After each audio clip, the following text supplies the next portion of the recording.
한강이라는 큰 강도, 금룡소에서 물이 솟아날 때는 한 방울씩 방울씩 솟아나다가 서울에서 보면 강 폭이 뭐 한 1km 되는 많은 물이 흘러가지 않습니까? 여러분들도 대학에서부터 시작해서 한꺼번에 처음부터 한꺼번에 끝까지 읽는다는 이런 생각을 조금 내려놓는다면 한문으로 된 책에 대한 두려움을 극복하시면서 많은 내용을 만나실 수 있지 않을까 생각합니다.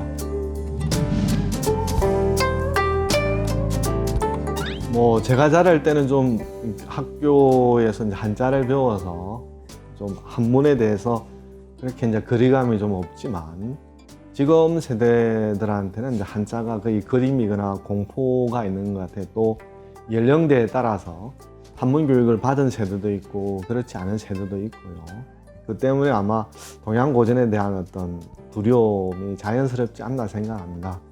저는 기본적으로 언어가 문제가 아니라 한국어가 문제인 것 같아요. 우리가 어떤 책을 읽든지 간에 결국 자기가 가장 친근하고 모국어로 이해를 해야 될 터이니까 한문이든 영어든 그것을 자기 언어로 이제 어떻게 번역할 수 있느냐. 그런 의미에서 20, 30년을 살아왔다라고 하는 것은 한국어를 능숙하게 사용한다는 뜻일 터이고, 그렇다면 언어의 규칙을 지킨다면 한문에 대한 두려움은 좀 드러내도 되지 않나 생각하고요. 그 다음에 보통 전공하는 사람은 책을 처음부터 끝까지 쭉 읽어가는 거지만 우리 일반 독자분들은 그럴 필요가 없기 때문에 책의 순서를 해체해서 여러분들이 읽기 쉬운 주제로 이제 나누고 그 중에 자기 지금의 상황과 조금 시사되는 내용부터 읽어 나간다면 좀 두려움을 줄여 나가지 않을까 생각하고요.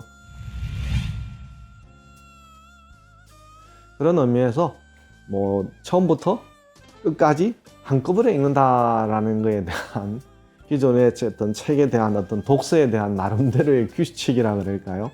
그것을 좀 깬다면 좀 더 책을 읽는 데 대한 두려움이 덜하지 않을까 생각하고, 우리가 이제 그 시커먼 먹물을 하얀 종이 위에 이렇게 한 점 놓게 되면, 아니면 후라이팬에다가 달걀을 이렇게 후라이를 하게 되면 처음에는 작다가 이렇게 점점 넓어지지 않습니까? 마찬가지로 이 대학도 한 수에서 시작되다가 어느 순간에 50수가 될 수 있고, 또 대학에 50수를 넘으면 대학 말고 또 사서가 있다는데 중용은 어떨까, 또는 논어는 어떨까, 맹자는 어떨까, 조금씩 넓어지지 않습니까?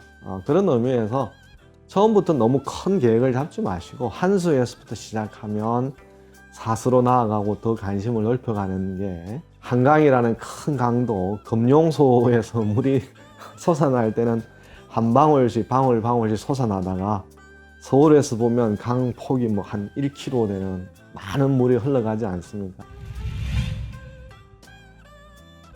여러분들도 대학에서부터 시작해서 처음부터 한꺼번에 끝까지 읽는다는 이런 생각을 조금 내려놓는다면 한문으로 된 책에 대한 두려움을 극복하시면서 많은 내용을 만나실 수 있지 않을까 생각합니다.